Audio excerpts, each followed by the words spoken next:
देखिए 9 नंबर प्रश्न पर ध्यान दीजिए। 9 नंबर में क्या कहता है, हेडिंग में दिया हुआ है कि जब साझेदार दिए गए ऋण से कम राशि लेना स्वीकार करे। ठीक है, खैर जितना ही राशि कोई लेना स्वीकार करेगा उतना ही राशि पर चर्चा होगा ना, उससे ज़्यादा तो नहीं देंगे। मान लो कर्जा है 7,000 क्रेडिटर, हम बोले कि हम 6,000 में ले लेते हैं, या लेनदार हमसे 6,000 लेने के लिए तैयार हुआ, तो 7,000 थोड़ी ना दे देंगे उसको। ठीक है, इसलिए सवाल में कहता है कि ब्लैक व्हाइट ब्राउन साझेदारी में है, विघटन करने का निर्णय लिया है। 31 दिसंबर 2015 को उनकी स्थिति इस प्रकार है, यानी बैलेंस शीट उसका दिया हुआ है, जिसमें लायबिलिटी साइड में creditor, bills payable, loan from bank और कैपिटल। एसेट साइड में debtor, patent, bills receivable, plant, furniture, cash and bank. इतना है। तो और आगे जो बात हुआ है उसकी तो आगे चर्चा करेंगे। पहले रियलाइजेशन अकाउंट में संपत्ति को बाएं साइड में टू सन्ड्री एसेट्स लिखकर भेज दीजिए, जिसमें क्या सब है। डेटर है 12,500, डेटर 12,500, और क्या है, डेटर के बाद है पेटेंट 1,500, पेटेंट 1,500, पेटेंट 1,500। उसके बाद है बिल्स रिसीवेबल 12,500, बिल्स रिसीवेबल 12,500। उसके बाद प्लांट 21,250, प्लांट 21,250। फर्नीचर 1,200, फर्नीचर 1,200 हो गया। कैश एट बैंक है तो उसको तो छोड़ देना है, तो टोटल को जोड़िएगा तो 37,700 हो जाएगा, 37,700। क्लियर, क्योंकि बैलेंस शीट का टोटल है 38,200, उसमें 500 कैश एट बैंक हमने छोड़ दिया, तो वो घटा दीजिए तो 37,700 ही होगा टोटल।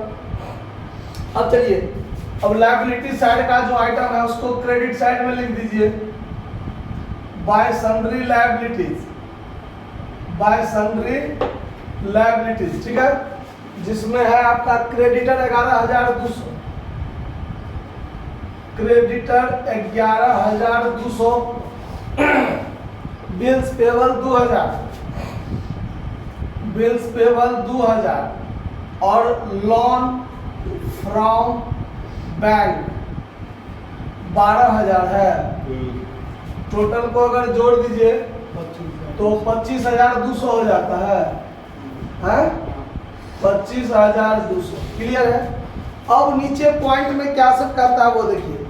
वे लाभालाभ को 2:1 अनुपात में बांटने का निर्णय लेते हैं, मतलब लेते हैं।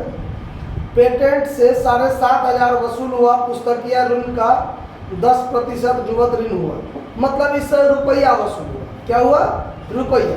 तो देखिए, तो जिससे रुपया वसूल होता है उसको हम यहाँ लिखते हैं by bank account assets realise. का है तो बैलेंस शीट में कैश एट बैंक है, मतलब बैंक बैलेंस है, बैंक बैलेंस है।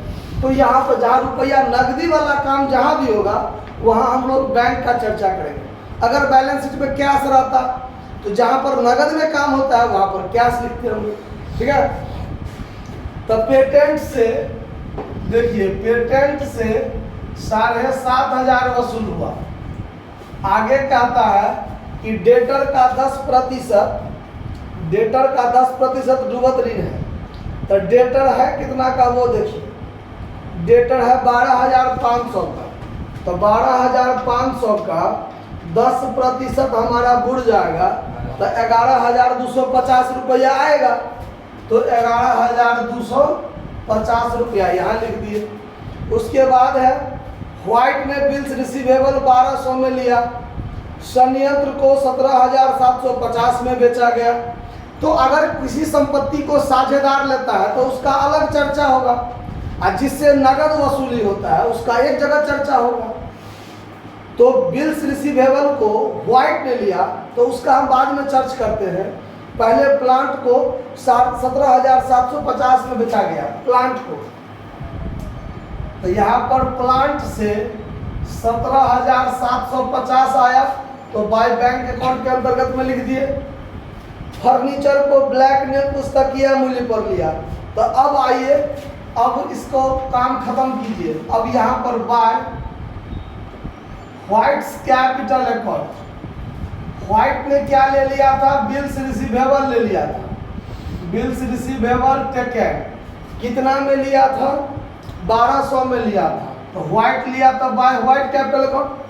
अब फर्नीचर को ब्लैक ने लिया तो बाय ब्लैक कैपिटल अकाउंट,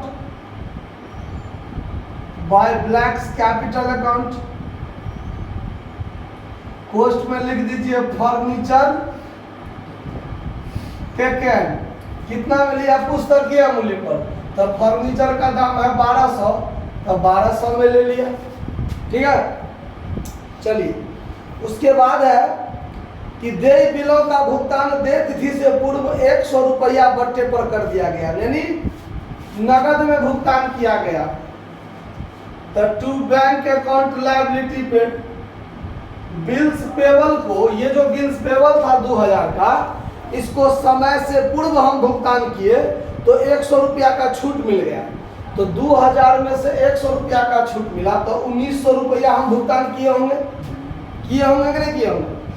फिर है कि बैंक ऋण का भुगतान 200 रुपया ब्याज के साथ किया गया।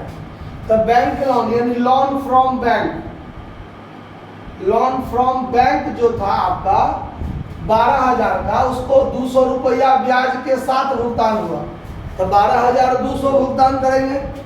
और फिर है लेनदार को 10,500 में निपटा दिया गया, मतलब खत्म कर दिया गया, मतलब जान से नहीं मार दिया। ठीक है, 10,500 दे के उसको पेमेंट किया गया। समझ में आया ना बात? निपटाया मतलब ही ना जो खत्म कर दिया। ठीक, चलिए तो ये तीनों काम हो गया। पूरे को जोड़ दीजिए। तो पूरे को जोड़ दीजिए तो कितना होता है? 5 2 7 और 9, 600 इधर हो गया, 16 का हासिल है, 10 12 22 23 24, 24,600। ये पूरा को भी जोड़ना है। तो ये 1005, 1500 हासिल है, 17 7 24, 25 10 35 36। देख लीजिए तो 36,500 होता है। उसके बाद एक जगह फिर होगा टू बैंक अकाउंट कॉस्ट में एक्सपेंस, कितना रुपया वसूली व्यय है?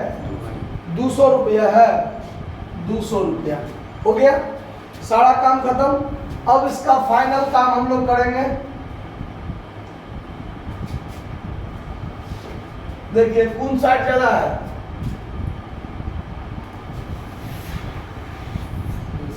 ये साइड शायद ज्यादा है, देख लीजिए। अगर पूरा जोड़ेंगे 64,100, टोटल को जोड़े कितना हुआ? 64,100, 64,100। अब 64,100 में से घटाइए 37,700 माइनस 24,800, 24,800, 1,600 रुपया। तो प्रॉफिट है रियलाइजेशन का 1,600, देख लीजिए है। यहाँ 1,600 हो जाएगा और यहाँ हो जाएगा to all partners capital account profit. तो साझेदार कौन सा है इसमें? Black White Brown, Black White Brown. तो तीनों आदमी साझेदार कैसे था? लाभ कैसे बांटता था? 2-2-1 में है। तो 2-2-1 में अगर बांटता था तो 1,600 भागा 5 कर दीजिए, तो 320, 320 ये हो जाएगा 640 और 640 ये हो जाएगा। होगा कि नहीं होगा? चलिए अब बनाना है partners capital account. Partners capital account. अब 3 गो साझेदार है तो 3 गो अमाउंट का कॉलम देंगे।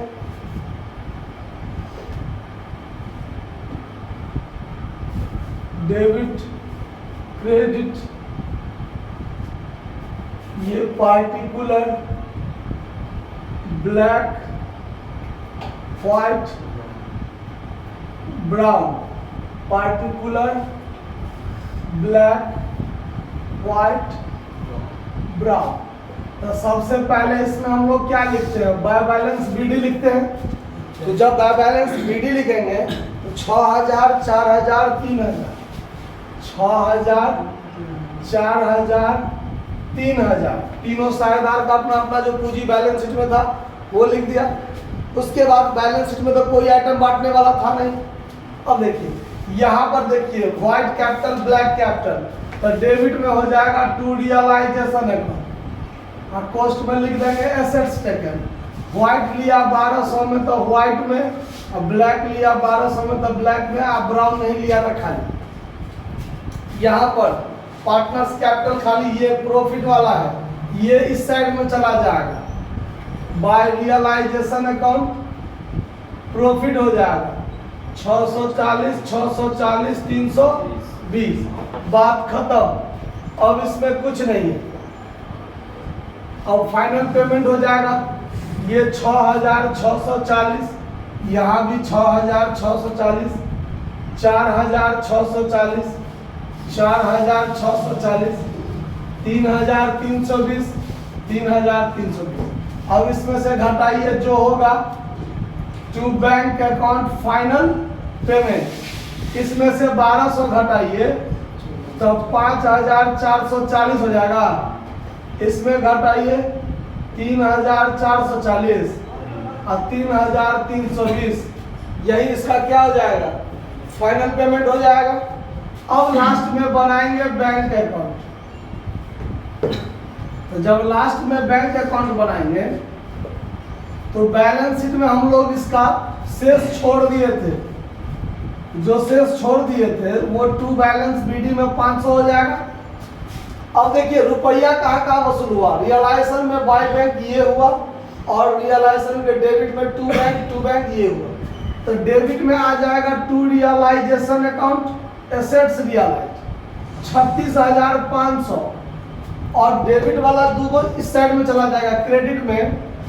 तो बाय रियलाइजेशन अकाउंट लायबिलिटी पे 24,600, ये इस साइड में आ जाएगा। फिर लिखेंगे बाय रियलाइजेशन अकाउंट एक्सपेंस, वसूली व्यय 200 है वो आ जाएगा।